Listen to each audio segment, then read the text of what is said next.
Hello everyone. आज हमारा topic है what is difference between bookkeeping and accounting. Bookkeeping and accounting इन्हें हम सेम समझते हैं, but bookkeeping is a primary stage whereas the accounting is the secondary stage. Okay, bookkeeping को हम क्या मानते हैं, primary stage, और जबकि अकाउंटिंग हमारा क्या है, सेकेंडरी स्टेज है। Accounting start where bookkeeping ends, जहाँ पर बुक कीपिंग एंड होती है। ओके, तो बुक कीपिंग में क्या इंक्लूड होता है? Book keeping include scope of the book keeping. Book keeping includes identifying transaction of financial nature और measuring the identifying transaction in terms of money and recording the measure transaction and classify them into ledger. Book keeping में क्या है, सबसे पहले हम अपनी transaction को analyse करेंगे कौन सी फाइनेंशियल नेचर की है, फिर उन्हें मनी के टर्म्स में मेज़र किया जाएगा। तब फिर उसके बाद क्या करेंगे, उन ट्रांजैक्शन को मेजर्स करेंगे, उनकी रिकॉर्डिंग करेंगे, जो हमने ट्रांजैक्शंस को मेजर किया है उनके हम रिकॉर्ड कर देंगे, फिर उसके बाद उसको लेजर में क्लासिफाई कर देंगे।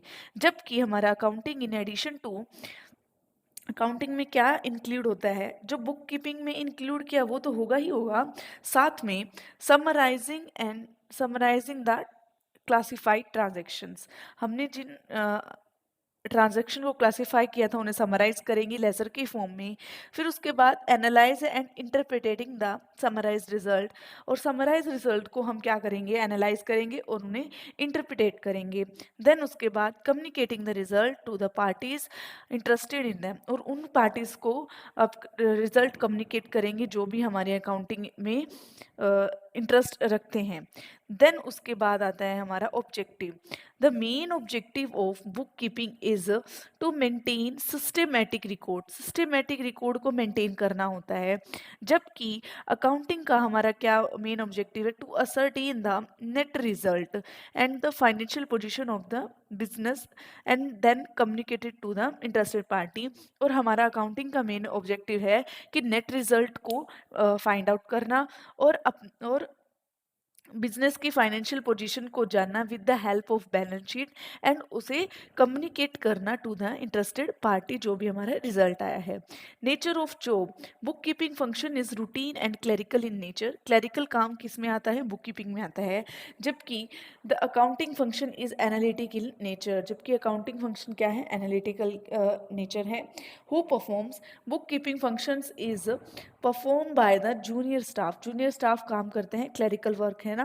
And then accounting function is perform by the senior staff. Then उसके बाद क्या आता है हमारे पास, knowledge level. Knowledge level it can be perform by the person having the limited level of the knowledge. Bookkeeping को कोई भी बंदा कर सकता है, और जबकि accounting higher level of knowledge than that the book keeping, जितनी बुक कीपिंग में ज़रूरत होती है उससे ज़्यादा हाई लेवल की लेवल की नॉलेज की ज़रूरत होती है। देखिए, जैसे limited knowledge required in bookkeeping, जो हमारी नॉर्मल रिटेल शॉप होती है वो बिक बुक कीपिंग ही करते हैं, वो प्रॉपर अकाउंट्स नहीं प्रिपेयर करते। जबकि कंपनीज या बड़े बड़ी ऑर्गेनाइजेशंस होते हैं वहाँ क्या यूज़ किया जाता है, अकाउंटिंग का यूज़ किया जाता है, उसके लिए हायर लेवल की नॉलेज की ज़रूरत होती है। फॉर एग्जांपल हमारे सीए हैं, सीएमई हैं, सीएस हैं, they uses higher level of knowledge for accountancy. Book keeping is not required to possess analytical skill, इसमें कोई एनालिटिकल स्किल्स की ज़रूरत नहीं होती। जबकि accountant is required to possess analytical skills, जबकि अकाउंटेंट को एनालिटिकल स्किल्स की ज़रूरत होगी। इसके बाद हमारा नेक्स्ट टॉपिक है distinctions between accounting and accountancy. हमने ये वर्ड बहुत बार सुने होंगे कि हमारी अकाउंटिंग और अकाउंटेंसी एक ही चीज़ होती है, बट दोनों में कुछ डिफरेंस होता है। अकाउंटिंग मीनिंग क्या है, accounting is concerned with recording, classifying and summarising the transactions. Okay, जबकि accountancy is a body, it is the body of knowledge prescribing the certain rules and principle to be observed while recording classifying and summarising of transactions. मतलब accountancy में हम जब accounting कर रहे हैं, accounting में हम रिकॉर्डिंग, क्लासिफाई और समराइज कर रहे हैं। और अकाउंटेंसी क्या है? Body of knowledge, set of the rules. जब हम उन सेट ऑफ रूल्स को लेकर चलते हैं तब ही इसको क्या बोला जाता है? अकाउंटेंसी बोला जाता है। Accounting it has a narrow scope and accounting starts where bookkeeping and. Accounting कहाँ से स्टार्ट होती है? जहाँ पर हमारी बुक कीपिंग एंड होती है। Accountancy it is a much wider in scope and includes bookkeeping as well as accounting.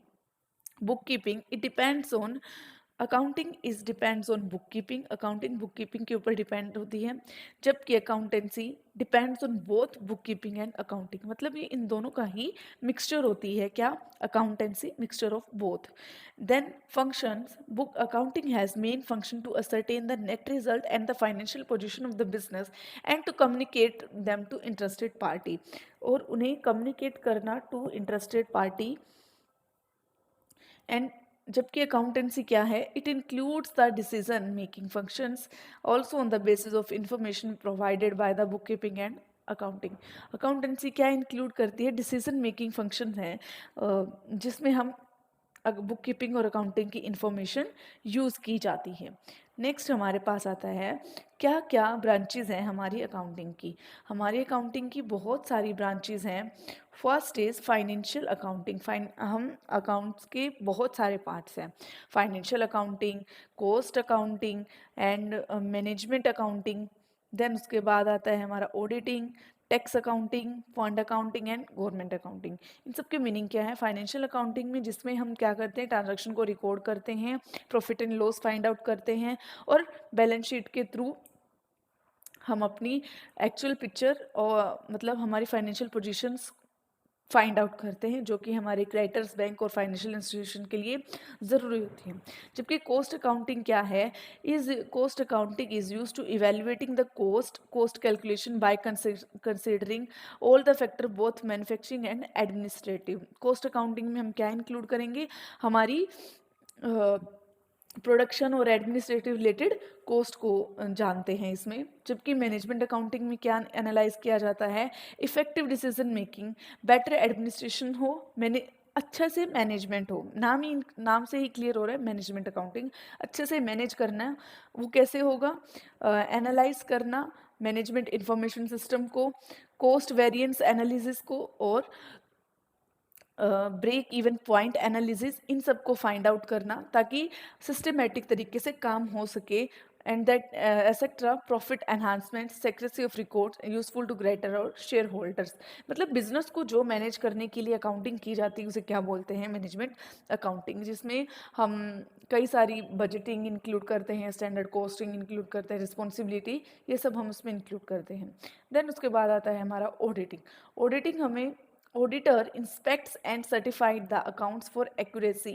Internal audit by the co-employee also performed. Auditor जो है वो हमारी बुक्स को इंस्पेक्ट करता है और अपनी ऑडिटिंग इन्फॉर्मेशन देता है कि ये जो काम परफॉर्म किया गया है, अकाउंट्स का जो काम है वो एक्यूरेट है या नहीं है। ओके, अकाउंट्स एक्यूरेसी को जानने के लिए ऑडिटिंग की जाती है। नेक्स्ट आता है हमारा क्या? Tax accounting. Tax accounting preparation and filing of the tax return, compliance of laws, tax report preparations and reduction of tax in legal way, verification considering different aspect of the taxes. Okay, then उसके बाद fund accounting, keeping records of the fund of NPO non profit organization, separate fund maintain for separate works for assurance of uses. Then उसके बाद हम क्या करते हैं? government accounting, keeping record of the state and central government for allocation and utilization of the various budgeted to ensure proper uses, कि उन budgets का proper से यूज़ किया जो हमारी गवर्नमेंट बजट बनाती है साल की शुरुआत में। ठीक है, ईयर के स्टार्टिंग में ही कुछ बजट बनाती है, तो उन बजट्स को कहाँ कहाँ यूज़ किया गया उनका एलोकेशन करना, वो क्या कहलाती है? कैसे कैसे उसको यूज़ किया जाएगा, कैसे कैसे उन्हें एलोकेट किया जाएगा, वो क्या कहलाती है? Government accounting. नेक्स्ट हमारा आता है यूज़र्स ऑफ अकाउंटिंग इंफॉर्मेशंस। हमारी अकाउंटिंग इंफॉर्मेशंस के यूज़र्स कौन हो सकते हैं? देखिए, अकाउंटिंग इन्फॉर्मेशन को दो तरह से यूज़ किया जा सकता है। First is internal user and second is external user. जो हमारे इंटरनल यूज़र कौन होते हैं, जो बिजनेस के अंदर का पार्ट होते हैं वो कौन होते हैं, इंटरनल। जो बिजनेस से बाहर का पार्ट होते हैं वो हमारे कौन से यूज़र्स होते हैं, एक्सटर्नल यूज़र्स। जो हमारे इंटरनल यूज़र्स होते हैं वो कौन कौन होते हैं, बिजनेस ओनर्स। बिजनेस के जो ओनर हैं, ओनर वांट टू नो कि क्या एसेट्स है, वो अपने बिजनेस की साउंडनेस को जानना चाहते हैं, कितना हमें प्रॉफिट हुआ, कितना हमें लॉस हुआ। उन्हें बहुत सारे डिसीजन लेने होते हैं अपनी कंपनी के लिए, तो वो अकाउंटिंग इन्फॉर्मेशन को जानना चाहेंगे। नेक्स्ट आता है हमारा क्या, investor. Investors are the those person who invest in a company. जो कंपनी में इन्वेस्ट करते हैं वो कंपनी के प्रॉफिट्स को जानना चाहेंगे कि इंक्रीज हो रहे हैं, डिक्रीज हो रहे हैं, क्या हम जो मनी इसमें इन्वेस्ट कर रहे हैं कंपनी में या इस एंटरप्राइज में जो भी हम इन्वेस्ट कर रहे हैं क्या वो सेफ है या नहीं है। इसलिए वो उन्हें क्या है, ज़रूरत पड़ती है अकाउंटिंग इन्फॉर्मेशन की। उसके बाद आ जाते हैं मैनेजर। मैनेजर को अपने बिजनेस के लिए कुछ टारगेट सेट करने होते हैं। अगर उन बिजनेस को सेट करने के लिए उन्हें किसकी ज़रूरत होगी, अकाउंटिंग इन्फॉर्मेशन की। देन आ जाता है हमारा एम्प्लॉयज़। एम्प्लॉयज़ कंपनी का, किसी भी कंपनी का इंटरनल पार्ट होते हैं, ठीक है। एम्प्लॉयज़ ये जानना चाहती है कि एम्प्लॉय को अकाउंटिंग इन्फॉर्मेशन क्यों ज़रूरी है। वो ये जानना चाहते हैं कि फर्म की एबिलिटी है कि वो उनको एडुकेट लेवल पे उन्हें कंपनसेशन प्रोवाइड कर सके, उनकी जो पेंशन प्लान है, उनकी रिटायरमेंट प्लान्स हैं, क्या वो पूरे कर सकता है organisations according to their capability. अगर वो ऐसा काम कर सकती है तो वो उस ऑर्गेनाइजेशन के साथ रहेंगे, अगर वो ऐसा नहीं करते तो वो उस ऑर्गेनाइजेशन को छोड़ देंगे। ओके, तो एम्प्लॉयज़ इसलिए भी जानना चाहते हैं। देन उसके बाद आ जाता है हमारा एक्सटर्नल यूज़र। एक्सटर्नल यूज़र मतलब जो हमारे बिजनेस से बाहर हैं, बाहर के बंदे हैं, वो हमारी अकाउंटिंग इन्फॉर्मेशन को क्यों जानना चाहेंगे। First of all is lender. Lenders are the those persons जो कंपनी को लोन, बिजनेस को लोन प्रोवाइड करते हैं। तो वो भी अकाउंटिंग इन्फॉर्मेशन क्यों चाहेंगे, कि वो ये जानना चाहेंगे कि कंपनी की एबिलिटी है, जो प्रिंसिपल अमाउंट वो ले रही है और उसके साथ जो इंटरेस्ट पे करना है, क्या वो दोनों को पे कर सकती है या नहीं। देन उसके बाद आता है हमारा क्या, सप्लायर। सप्लायर्स कौन होते हैं, जो बिजनेस को गुड्स और सर्विसेज प्रोवाइड करते हैं। They are the short term creditors of a business. वो क्यों चाहेंगे, वो कंपनी की क्रेडिट वर्थीनेस को जानना चाहते हैं, क्या कंपनी हमें बाद में पे कर सकती है या नहीं, ठीक है। नेक्स्ट आ जाता है कस्टमर। हम कस्टमर्स किसी की वर्थीनेस को क्यों जानना चाहेंगे, अगर कंपनी अच्छा, कोई भी ऑर्गेनाइजेशन अच्छा प्रॉफिट कमा रही है, उसके अकाउंटिंग इन्फॉर्मेशंस में प्रॉफिट है, लॉसेस हैं, प्रॉफिट हो रहे हैं तो उसका रीज़न भी हमें पता चलता है, लॉसेस हो रहे हैं उसका रीज़न भी पता चलता है। तो कस्टमर को अ, अपनी अवेयरनेस को बढ़ाने के लिए अकाउंटिंग इन्फॉर्मेशन का यूज़ करते हैं। उसके बाद आ जाता है हमारा क्या, tax authorities. Tax authority for assessment of the calculations, tax calculations, वो किसका यूज़ करते हैं, अकाउंटिंग इन्फॉर्मेशन का। नेक्स्ट आता है हमारा क्या, कॉम्पिटिटर्स। कॉम्पिटिटर्स क्यों जानना चाहेंगे, कि वो इसलिए जानना चाहेंगे, अपनी स्ट्रेंथ और रिलेटिव स्ट्रेंथ एंड वीकनेस को जानना चाहने के लिए वो क्या यूज़ करते हैं, अकाउंटिंग इन्फॉर्मेशन का यूज़ करते हैं। देन आती है हमारी गवर्नमेंट। गवर्नमेंट को किस लिए ज़रूरत पड़ती है, गवर्नमेंट को अपनी पॉलिसीज़ बनानी होती हैं। उन पॉलिसीज़ को बनाने के लिए वो क्या यूज़ करती है, डिफरेंट कंपनी का अकाउंटिंग इन्फॉर्मेशन की उसे नीड होती है। नेक्स्ट आ जाते हैं पब्लिक। पब्लिक को नीड किस लिए होती है, पब्लिक वांट टू नो कितनी एम्प्लॉयमेंट प्रोवाइड करेगी, क्या क्या एमिनिटीज़ हमारी लोकेलिटी में आएंगी, ये एंटरप्राइजेज कितने कई तरीक़ों से हमारी लोकेलिटी को इफ़ेक्ट करते हैं। इसलिए हमारी पब्लिक को भी ज़रूरत पड़ती है अकाउंटिंग इंफॉर्मेशन की। नेक्स्ट आता है हमारा एडवांटेज ऑफ अकाउंटिंग। अकाउंटिंग की क्या क्या एडवांटेज हैं, कि accounting provide a complete and systematic record. Accounting कैसे कंप्लीट और सिस्टमेटिक रिकॉर्ड प्रोवाइड करती है, देखिए जो हमारे कंपनी का size, if business has a long size, अगर किसी भी बिजनेस का बहुत बड़ा साइज है तो बहुत सारी ट्रांजेक्शन्स हो जाती हैं, तो हर एक ट्रांजेक्शन को याद करना ईजी नहीं होता। तो हम क्या करते हैं, उसे सिस्टमेटिकली रिकॉर्ड करते हैं by the use of accounting, तो इससे सिस्टमेटिक रिकॉर्ड हमारे पास बन जाता है। नेक्स्ट है प्रोवाइडिंग, नेक्स्ट है हमारा information regarding profit and loss. Profit and loss के रिगार्डिंग भी हमें क्या मिल जाती है, इंफॉर्मेशन मिल जाती है। जब भी हम अपने अकाउंटिंग, फाइनेंशियल अकाउंटिंग की रिपोर्ट्स तैयार कर रहे होते हैं, उसमें हम क्या बनाते हैं, प्रॉफिट एंड लॉस अकाउंट बनाया जाता है at the end of accounting period, जिससे हमें नेट प्रॉफिट के बारे में पता चल जाता है। नेट प्रॉफिट या फिर हमें जो भी हमारे पास लॉस होता है उनके बारे में पता चल जाता है, तो हमें इसकी इन्फॉर्मेशन पता चल जाती है। Information regarding the financial positions. Financial positions means balance sheet. Balance sheet को भी बनाया जाता है, जिससे हमारी फाइनेंशियल पोजीशन पता चल जाती है हमें कि हमारे पास कितनी एसेट्स हैं और उनकी क्या वैल्यूज़ है। और हम लाइबिलिटीज़ भी बनाते हैं, जिससे हमें ये पता चल जाता है कि कितनी हमारी एसेट्स है और कितनी हमारी लाइबिलिटीज़ है। Enable comparative study. हम कोई भी ओनर्स जो है, अगर वो सिस्टमेटिक रिकॉर्ड रखता है अपना अकाउंटिंग का, तो वो ईयर वाइज क्या कर सकता है, उसे कैलकुलेट कर सकता है कि हमने पास्ट ईयर में कितना प्रॉफिट कमाया था और इस ईयर में हमने कितना प्रॉफिट कमाया है, तो दोनों के बीच में वो कंपैरिजन कर सकता है। Helpful in assessment of the tax liability. Tax liability को कैलकुलेट करने के लिए हमें, हमारे पास अगर मेंटेन रिकॉर्ड्स हैं तो हम इसे इजीली कैलकुलेट कर सकते हैं।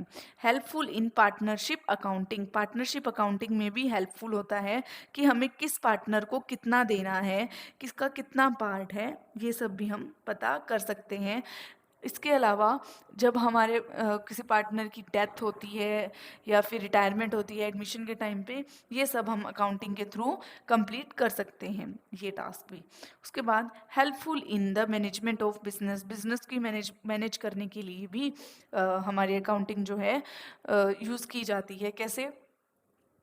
बिजनेस को, management is the planning, organising, staffing, directing and controlling. Okay, so business को, बिजनेस की प्लानिंग के लिए हमें ये पता चल होना चाहिए कि हमारा बिजनेस कितना कमा रहा है, कहाँ से कमा रहा है, कितनी सेल्स है, इंक्रीज हो रही है, डिक्रीज हो रही है, हमें कितना प्रोडक्शन करना है, हमें कितनी सेल्स करनी है, ये सब। Okay, helpful in decision making.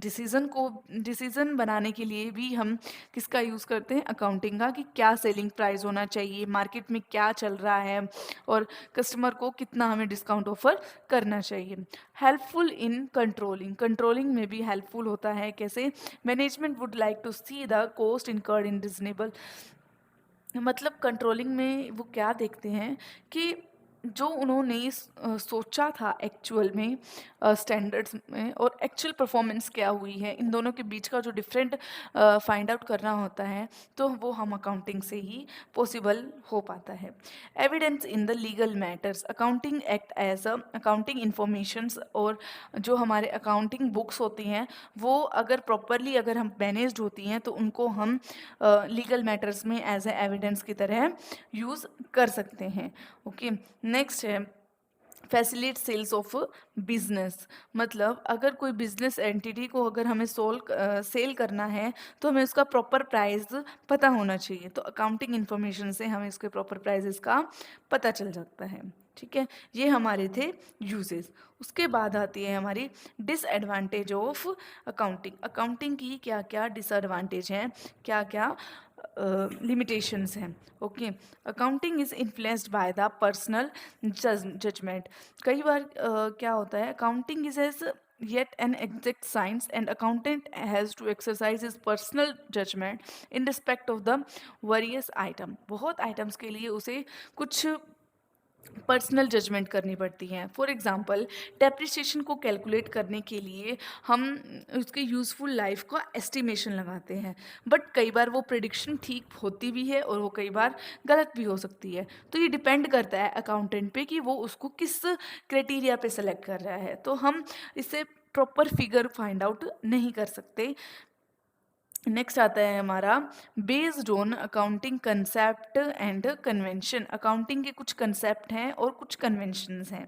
मतलब अकाउंटिंग कंसेप्ट एंड कन्वेंशंस मतलब कुछ रूल्स एंड रेगुलेशंस, हमें उन्हीं के अकॉर्डिंग ही अपने बिजनेस को फॉलो करना होता है। हमारे बिजनेस का ड्यूल कंसेप्ट है, हर एक जो एंट्री है उसकी वो दो अकाउंट को इफेक्ट करेगा, या तो डेबिट को या फिर क्रेडिट को।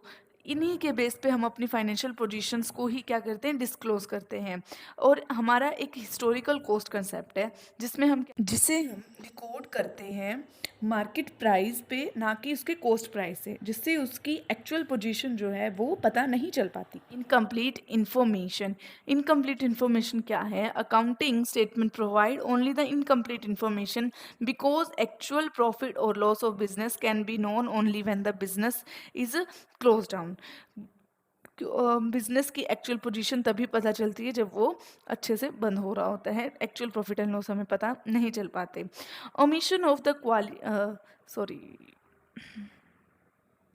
Based on historical cost. और ये क्या है? हिस्टोरिकल कॉस्ट पे क्या क्या करता है, बेस करता है। हम हमेशा प्रीवियस ईयर जिस भी रेट पर हमने अपनी एसेट्स को खरीदा है उसी पर ही रिकॉर्ड करते हैं, ना कि आज की जो मार्केट वैल्यू है इस पर, जिससे हमें true financial position of business पता नहीं चलती। इफेक्टेड बाय विंडो ड्रेसिंग मतलब कई बार window dressing refers to the practice of manipulating accounts so that financial statement में be disclose a more favourable position than the actual position.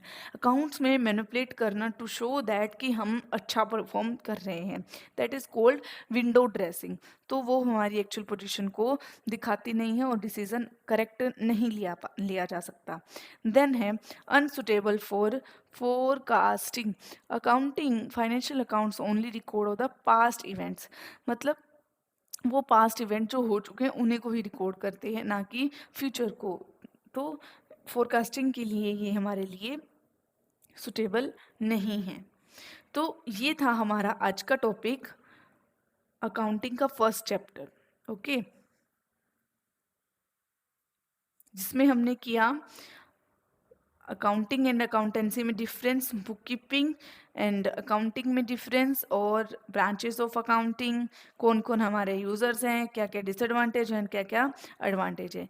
इसी के साथ ही आज के लिए आप सबके लिए एक क्वेश्चन है, accounting cycle starts with, please give this answer.